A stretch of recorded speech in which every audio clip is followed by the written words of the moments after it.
طلبہ کو مشکل الفاظ کے معنی بتائیے، سمجھائیے اور تختہ تحریر پر لکھیے۔ آپ کی آسانی کے لیے چند الفاظ اور ان کے معنی ذیل میں پیش کیے جا رہے ہیں۔ مطلع، طلوع ہونے کی جگہ۔ اور محترم ٹیچر، میں آپ کو یہاں بتا دوں، آپ کو معلوم ہوگا پہلے بھی، کہ کسی غزل کا جو پہلا شعر ہوتا ہے اسے مطلع کہتے ہیں، اور مطلع صرف وہ شعر ہوتا ہے جن کے دونوں مصروں کا قافیہ ملتا ہو، ورنہ عام طور پر دوسرا مصرع جو ہے اس کا قافیہ پہلے مصرے سے نہیں ملتا ہوتا، پہلا مصرع ویسے ہی ہوتا ہے۔ لیکن اگر پہلا شعر کسی غزل کا اس کے دونوں مصروں کا قافیہ ملتا ہو تو پھر اسے مطلع کہتے ہیں، اور مطلع اسی لیے کہتے ہیں چونکہ اس کے لغوی معنی ہے طلوع ہونے کی جگہ، تو وہ پہلا شعر جو ہوتا ہے اس کے ساتھ بھی آپ یوں سمجھیں کہ غزل طلوع ہو رہی ہے۔ یکم، پہلی، بلند، اونچی۔ رٹ لگانا، بار بار کہا یا بار بار کہنا۔ بغور، غور سے۔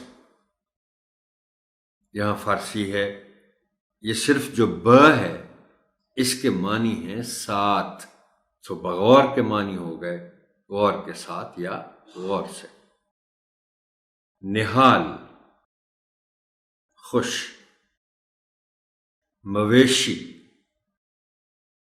یہ جیسے بریکٹ میں لکھا ہوا ہے مواشی کی تقریب ہے۔ چوپائے، بنیادی طور پر لفظ مواشی ہی تھا، اس کو آہستہ آہستہ، تقریب کا مطلب ہے اس کو بدل دیا، بگاڑ دیا، مویشی بن گیا۔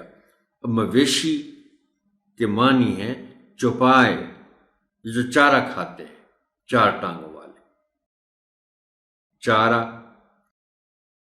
چوپایوں کی سبز خوراک، جو گوشت نہیں کھاتے، سبزہ کھاتے ہیں۔ ارد گرد، چاروں طرف۔ ذبح، شرعی طور پر جانور کو حلال کرنا، کیونکہ اگر وہ شرعی طور پر حلال نہیں کیا گیا تو پھر وہ ذبح نہیں کہلائے گا۔ پھسلانا، ورغلانا، راضی کرنا، مطلب ایسی باتیں کرنا جو سننے والے کو پسند آئیں، تو آپ نے اس کو پھسلایا۔ پیشانی، ماتھا۔ مینڈھا، دمبا۔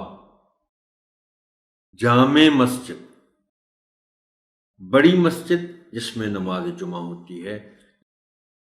لیکن یہاں میں محترم ٹیچر بتا دوں کہ بعض اوقات لوگ جن کو نہیں معلوم کہ جامع اور جامعہ میں فرق کیا ہے، وہ جامع مسجد کو جامعہ مسجد پڑھتے یا لکھ جاتے ہیں۔